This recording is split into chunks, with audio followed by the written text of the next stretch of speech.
Welcome back. Mitch Argon with Calneva Realty. I'm going to take you through the Greater Reno Tahoe real estate information here for November 2023 in just a minute.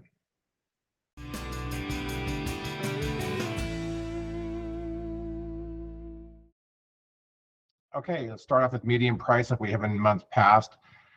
As you can see, fairly stable in through here, slight increases, 7% over October 2022 in Reno. Sparks is balanced. Carson City hit a high water mark. 585 is a new high in median price. I don't think that's going to stick necessarily, but it is a high water mark for that market. Carson Valley and Dayton and Fernley all in positive territory. Lake Tahoe down 6%. Median price there fluctuates tremendously because of the relative small sampling size. So that's not any indication of any trend there. If you look at this over a longer period of time, which I think is really telling, if you look back for last month and you look at a year ago in this column and then 2 years ago, you'll see that pricing has been very stable over the last 2 years. Of course, it was about a year ago we saw a little bit of a dip. As you see up here, some of this coming down, it's come right back up. But you can see if you look across these numbers, your current year, year minus 1, year minus 2, very stable. 550, 560, 600. I come down, look at Carson Valley, 585, 548, 628, and so on.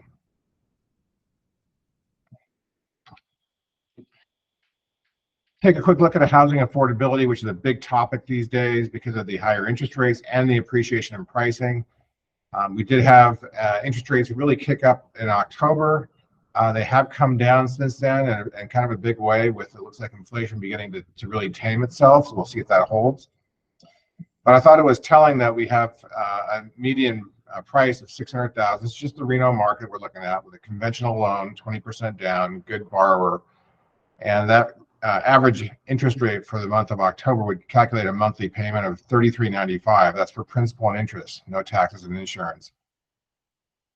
And if you go back to pre-pandemic, this is March of 2020, that same calculation would have produced, against the median price then of 400,000, would have produced $13.89 as your monthly payment.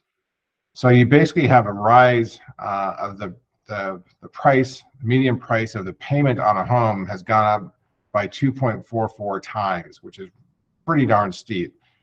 At the same time, you can see that the prices have gone up 50%, which is 1.5 times, from 400 to 600 that same period. So a big driver in the housing affordability has been the interest rates, and this is what really shows that here on this chart.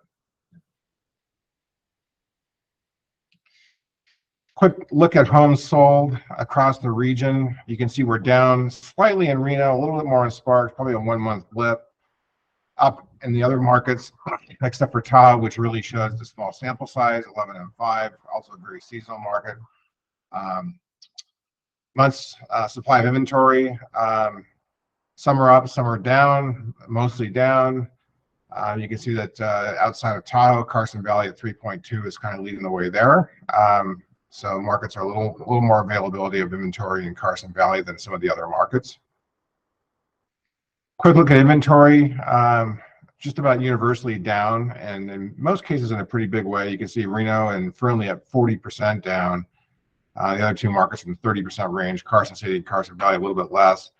Inventory remains low, and that's a major factor in supporting that price stabilization that we just took a look at a moment ago. Here's a visual on inventory.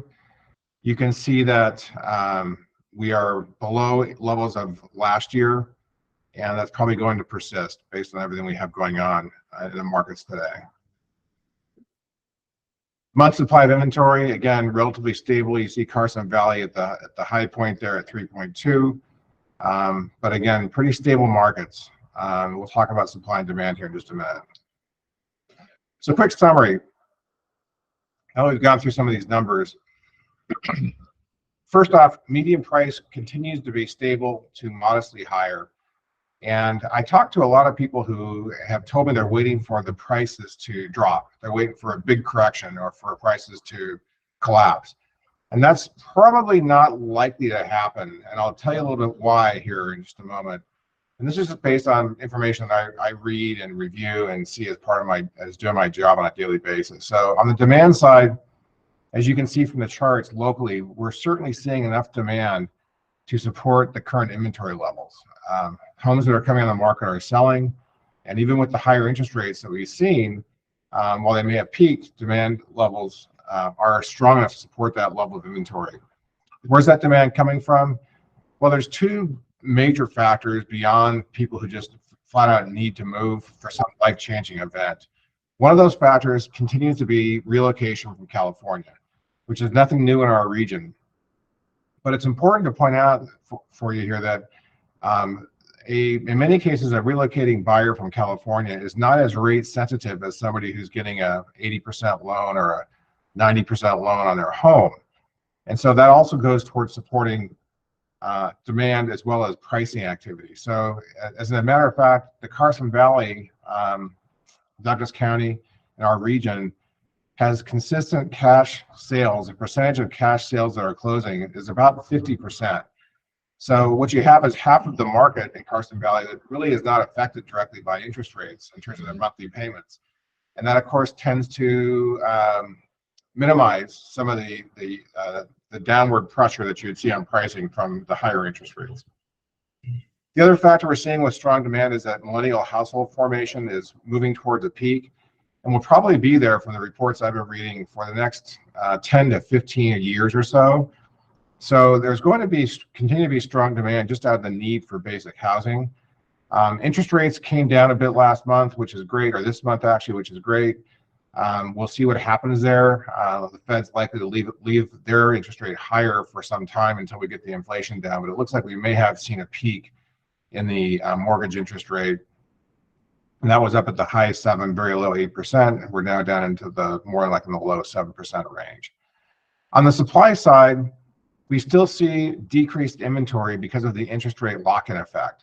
That is, home sellers don't want to sell their home if they have to take out a mortgage on the home they're going to buy as the replacement home, because the interest rates are so much higher, they're losing their buying power. So people are basically staying in place more than they have in the past because of the interest rate discrepancy between sub 3% and 7+%.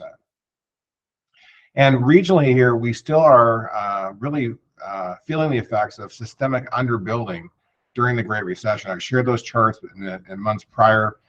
The building during the Great Recession just did not keep up with the demand that we need for housing, and so that's a multi-year recovery effect, trying to build enough housing units to support just growth in population in the region. So the bottom line here on all these things is, if you're looking to buy in this market, while interest rates are high, they will probably come down. You could take some risk and buy now and refinance, perhaps if interest rates go lower, if they do go lower. If not, you would be buying in a market that has less competition than it may if interest rates start to trickle down. When these rates start to come down, we will see, I think we're going to see a lot of home buyers coming off the sidelines and re-entering the market. And that's going to put more stress on the existing inventory levels, and could create a much tighter market, much like we saw maybe in early 2021, 2022, early 2022, when the markets were very, very tight, many multiple offer situations, which is making things a bit difficult. If you're a seller, today's market is actually a pretty good market to sell in, and the primary reason is that you don't have a lot of competition. The buyers don't have as many choices as they may have had in prior markets.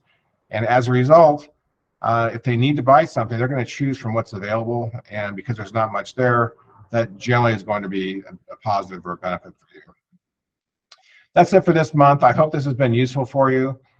We'll be doing a report next month. Here we are the week of Thanksgiving, so I'd like to wish everybody here a very happy Thanksgiving. Hope you have a wonderful holiday with friends and family and loved ones. And until next month, signing off. Thanks for watching.